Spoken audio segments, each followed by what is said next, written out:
monde, j'espère que vous allez tous très bien. Bienvenue dans cette nouvelle vidéo. Aujourd'hui on se retrouve avec une vidéo que je pensais pas spécialement faire et à la suite de beaucoup de messages que j'ai reçus sur Instagram, d'ailleurs je mets mon pseudo Insta ici, je me suis dit que ça pouvait être sympa de vous la faire. J'ai fait un sondage, vous étiez je crois 99% à me répondre oui, donc je me suis dit que ça pouvait intéresser des gens. C'est le but de cette chaîne, donc je m'exécute avec un peu de retard. Si vous avez suivi tout mon speech, pataquès, tout ça, je raconte toute ma vie en fait, pratiquement sur Instagram. Donc voilà pour ça, aujourd'hui donc on se retrouve dans une vidéo où je vais vous parler un petit peu du premier jour de la rentrée, qu'est-ce qu'on peut faire, quelles sont les idées, qu'est-ce que selon moi il y a à faire ou pas. Je rappelle que je suis juste T1 cette année, donc j'ai vécu une seule rentrée scolaire lors de mon année de stage avec mes CM1, mais ça m'a suffi voilà, pour comprendre, pour voir à peu près, et je suis un poil moins stressée par la rentrée. Je pense que je l'aurais été beaucoup moins si j'avais pas un triple niveau, mais ça c'est une autre histoire, pardon. Donc tout d'abord, moi en gros je vais vous présenter ce que moi j'ai prévu de faire le premier jour et puis après je vous donne d'autres idées. Moi j'ai prévu donc de faire un accueil, tout ça, dans la cour. Comme on va être que des nouveaux, je pense que l'accueil va durer un peu plus longtemps. Les parents vont peut-être vouloir nous attraper pour poser des questions ou autres, des choses comme ça. Ensuite on va rentrer en classe. Génial, donc c'est tout mon bordel qui vient de tomber. Donc je disais ensuite on rentre en classe et je distribue le matériel. Voilà, par exemple j'ai présenté les cahiers. Alors à savoir que j'aimerais bien avant le jour de la rentrée, je suis en train de le faire en fait depuis hier, coller déjà les pages de garde et mettre des autocollants en fait. Je leur ai donné une couleur pour les CE2, une couleur pour les CM1, une couleur pour les CM2 et donc voilà, coller des gommettes et coller les premières pages. Vous pouvez le faire avec eux. Moi je suis trop maniaque et l'année dernière j'ai voulu en fait qu'ils le fassent eux et ça m'a saoulé toute l'année de voir des feuilles dépasser, etc. Donc je le fais même si j'ai des grands. Par contre je le fais pas pour tout. Par exemple j'ai fait une page de garde mais ce sera à eux après de colorier à l'intérieur. Et pour tout ce qui est pochette, etc., ce sera eux d'écrire dessus, c'est la pochette de quoi. Mais voilà, je suis un peu sur la page de garde des cahiers, il fallait que ce soit moi qui colle la feuille droit correctement. Bref, donc distribution du matériel, on explique le matériel, etc. On présente un peu la classe parce que forcément il y a un niveau supplémentaire, forcément ça a changé par rapport à leur fonctionnement, etc. Donc ça c'est la première étape. Ensuite, je vais présenter mes feux de silence. Cette année, je pense partir là-dessus. C'est quelque chose que j'avais un petit peu essayé l'année dernière et qui n'avait pas été très utile parce que finalement, je me suis rendu compte qu'il se régulait mieux quand je m'embêtais pas à faire des feux de silence. Globalement, comme j'aimerais qu'ils bougent, etc., même si là, en fonction du virus, ce sera pas forcément possible tout le temps, ils ont le programme affiché de la journée et je voulais mettre des feux en fonction de l'horaire ou du programme qu'ils sont en train de faire pour savoir s'ils ont le droit de parler, s'ils ont le droit de chuchoter ou d'aller aider un camarade ou je sais pas quoi, ou si là il faut pas parler, il faut rester concentré, etc. Alterner les phases vraiment de je suis libre, je peux faire ce que je veux tout en respectant les autres, ou je travaille en groupe donc je fais attention au ton que j'utilise, ou alors je travaille en binôme ou je travaille tout seul et je dois être attentif. Voilà en gros mes feux, je les ai placés aussi dans le coin lecture, dans les ateliers, les choses comme ça pour qu'ils puissent un peu se rendre compte de ok, à ce moment-là, qu'est-ce qui est accepté ou non dans la classe. Voilà, parce que ma classe est quand même grande mais ils seront 28 et il y aura quand même du triple niveau donc il y aura forcément du bruit. Donc j'essaie de réguler un petit peu comme ça. En découle ensuite une lecture offerte, ça c'est quelque chose que j'avais fait l'année dernière, ils avaient adoré.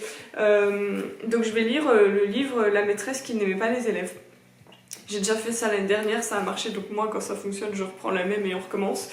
Voilà, donc en fait je vais lire ce livre, en gros c'est l'histoire d'une maîtresse qui souhaite se débarrasser de ses élèves pour plein de raisons, parce qu'ils écoutent pas, parce qu'ils font des bêtises à la cantine, parce que plein de trucs comme ça. Et je m'étais basée sur cet album-là pour construire les règles de vie de classe. Je sais qu'il y en a qui en ont pas besoin, il y en a qui en ont besoin, etc. Moi, je ne sais pas encore si je vais les écrire ou pas. L'année dernière, j'étais partie sur un code couleur. Je peux, je dois, je ne dois pas, j'ai le droit, un truc comme ça. Et je sais pas si ça les avait vraiment aidés, etc. Donc là, cette année, je vais voir, je me lance comme ça. On va voir, on va découler des règles de vie de classe. Et je vais les écrire au tableau et puis au pire, je referai un support ou je sais pas quoi. Mais je vous conseille de construire les règles avec les élèves, de trouver avec eux quelle entre guillemets sanction on peut faire en fonction de telle infraction, on va dire, c'est des grands mots, hein, mais voilà, pour que ce soit vraiment eux qui construisent et qui se sentent vraiment inclus dans la chose, pas qu'on plaque des règles de vie de classe qu'on a trouvées sur internet, on imprime dans le cahier du jour, vous avez lu, c'est comme ça, merci, au revoir quoi. Là c'est vraiment eux qui choisissent, et franchement on s'en rend pas compte, mais des fois ils sont quand même plus sévères que nous, hein. Pour des petits trucs, ils donnent des sanctions ou des contreparties, etc. Et c'est comme ça qu'était venue l'idée, quand il y avait une dispute, une bagarre ou je sais pas quoi, d'écrire ou de faire écrire pour ceux qui avaient vraiment des difficultés, mais sinon d'écrire avec ses propres mots ce qui s'était passé ou d'écrire une lettre d'excuse. Et je garderai cette idée parce que ça m'a beaucoup servi par rapport aux parents lorsque ça allait trop loin, qu'ils étaient au courant parce que j'avais mis un mot ou je ne sais pas quoi, et qu'après on me disait bah non, mon fils, ma fille m'a dit que c'était pas comme ci, c'était pas comme ça. Bah voilà, j'ai le mot, il vient d'être écrit tout de suite, devant tout le monde. Enfin voilà, on rentre, on en parle, ils prennent la feuille, ils écrivent un petit peu, même s'ils écrivent 3 lignes, au moins il y a quand même une preuve. Donc ça c'est quelque chose que je recommencerai et que je vous recommande au cas où de faire. Donc voilà, ensuite on part en récréation, tout ça, tranquillement. Et après la récréation, donc dehors toujours, on va faire un petit jeu. Donc là cette année j'ai trouvé le bingo de la rentrée. Donc tout ce que je vous mentionne là, je le mets dans la barre d'information. Donc ça vient d'une prof de Suisse, pardon. En gros, il faut chercher un camarade qui aime cuisiner, un camarade qui a un animal de compagnie, etc. Et donc ça permet un peu de recentrer les autres. On peut aussi participer à ça. Et voilà, il y a 25 cases et moi je vais leur dire que le but c'est qu'ils trouvent 25 personnes différentes. Comme ça, voilà, je trouve que ça mélange un petit peu, ça va discuter, ça s'intéresse aux autres, machin, parce qu'ils n'étaient pas forcément dans les mêmes classes, peut-être des nouveaux, des choses comme ça. Donc voilà, j'ai repris cette idée-là. Ensuite, c'est la pause de midi. Et l'après-midi, je reprends pareil, tel quel ce que j'avais fait l'année dernière. J'avais trouvé cette petite fiche présente-toi avec donc à la maison ce que j'aime pas, à l'école ce que j'aime pas, quel type de livre on aime lire, le dernier roman qu'on a lu, un film dont on se souvient encore, le métier qu'on aimerait faire. En gros, des questions un peu comme ça. Et le but, c'est qu'après, on les remette tous dans une même pochette, qu'on pioche, qu'on lise et qu'on essaie de retrouver à qui ça correspond. Et c'est encore plus drôle quand nous on le fait aussi. Moi j'avais mis mon formulaire aussi et c'est assez rigolo de voir qu'ils pensaient que c'était le formulaire de la maîtresse. Ah bah non en fait, parce que machin. Et en gros, quand ils vous connaissent pas les gamins, je trouve ça super sympa pour une première rentrée. Ensuite, autre chose que j'ai prévu de faire, un petit peu d'écriture. C'est-à-dire qu'en gros dans le livre là il propose plusieurs solutions qui ne fonctionnent pas évidemment pour se débarrasser de ses élèves, donc un petit passage à l'écrit où on explique voilà, comme une espèce de jogging d'écriture. Donc je m'en fiche des fautes, je m'en fiche du machin, c'est vraiment juste pour les remettre un petit peu dedans, que eux, s'ils étaient donc la maîtresse Armance, qu'est-ce qu'ils feraient pour se débarrasser de leurs élèves. Alors ça a donné plein d'idées farfelues, voilà, ça a amené la conversation, ils passaient au tableau, ils prenaient plaisir à lire leurs trucs, etc. Ça rigolait, enfin j'ai beaucoup aimé l'année dernière, donc je reprends la même chose. Ensuite, un petit temps sur le cahier du jour, juste pour faire une petite phrase du jour. En gros, j'écris une phrase, on essaie de trouver le sujet, le temps, le verbe, les compléments. Bon, après, ça dépend entre CE2 et CM2, hein, ils vont pas trouver la même chose. Mais voilà, juste un petit peu pour cerner leur niveau et voir un poil leur écriture. Je voulais pas du tout les bombarder le premier jour. Il est hors de question que je les bombarde en mode... Surtout là, en plus, il y en a qui sont pas retournés à l'école depuis le mois de mars. Donc il est hors de question que je les bombarde avec une feuille en mode bon bah maintenant vous allez montrer ce que vous savez faire, etc. Et puis on termine la journée avec une petite bataille navale de conjugaison. Donc ça pareil, j'ai trouvé sur un blog.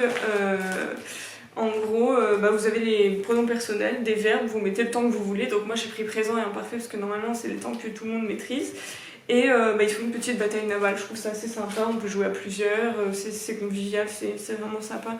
Ça se fait comme ça et ça fait toujours un peu d'entrée en activité. Donc voilà, en gros, ça c'est ce que j'ai prévu pour ma première journée de classe. Sachant que l'année dernière j'avais trop prévu, là c'est possible que j'ai trop prévu, je ne sais pas, c'est possible. Voilà, il n'y a pas besoin de prévoir 12 000 choses étant donné qu'on n'aura jamais le temps de tout faire.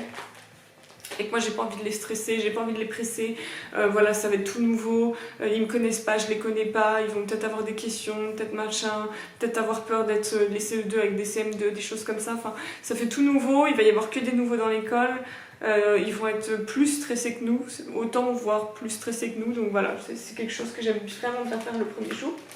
Après, pour d'autres petits conseils, ce qui peut être sympa aussi de mettre en place, c'est un petit yoga de grammaire. Donc ça se présente comme ça. J'ai trouvé la fiche sur Pinterest. Je vous mettrai le lien dans la barre d'informations. Voilà, c'est sympa pour un peu reprendre les bases, voir s'ils savent ce que c'est un adjectif, un nom, un pronom, un adverbe, etc. Ça le fait bouger. Moi, ils aimaient bien. J'ai fait ça beaucoup en fin d'année. Ils avaient beaucoup aimé. Après, vous pouvez aussi partir donc, sur d'autres albums. Par exemple, moi j'avais acheté ce petit album-là pendant le confinement pour pouvoir refaire juste après le confinement. Donc c'est un album normalement pour les tout petits, hein, enfin pour les tout petits anglophones. Mais du coup, voilà, vous voyez. Et en gros, on pose des questions, chacun prend un livre, tourne la page, il pose une question, répond oui ou non. Bon, bah après, on change. Et puis, vous voyez, c'est des petites questions comme ça. Et puis, bah, des fois ça correspond, des fois non. C'est assez sympa, on voit un petit peu le vocabulaire. Ça peut être un petit travail en groupe, franchement ça peut être pas trop mal. Et aussi, j'ai oublié de vous dire, j'ai prévu aussi une demi-heure où j'ai trouvé cette idée formidable, où ils écrivent une lettre pour eux du dernier jour de l'année scolaire, en gros pour eux à la fin de l'année. J'ai trouvé l'idée super. Après je ne sais pas trop s'ils vont être bloqués ou pas parce que ça va être la première fois que je vais le faire, mais en gros ils prennent une feuille et ils s'écrivent une lettre de ce qu'ils pensent ou de ce qu'ils ont à dire à eux, par exemple leur peur, leurs choses comme ça, pour qu'à la fin de l'année on ressorte les boîtes et on relise les lettres et on voit la différence entre voilà, le premier jour, le dernier jour. Le dernier jour, je ferai aussi écrire une lettre et puis après on compare entre les deux, entre le premier et le dernier jour. Voilà. Je trouve que c'est une idée formidable, je n'ai jamais mis ça en place encore donc je vais faire ça cette année, mais voilà, je voulais aussi vous donner cette petite idée. Voilà, c'est tout pour cette vidéo, j'espère qu'elle vous aura plu. Il y a plein de ressources sur Instagram, franchement, cherchez sur Instagram ou Pinterest, ce sont des mines d'or. J'espère que cette vidéo vous aura été utile, je vous fais de très gros bisous et je vous dis à la prochaine, salut!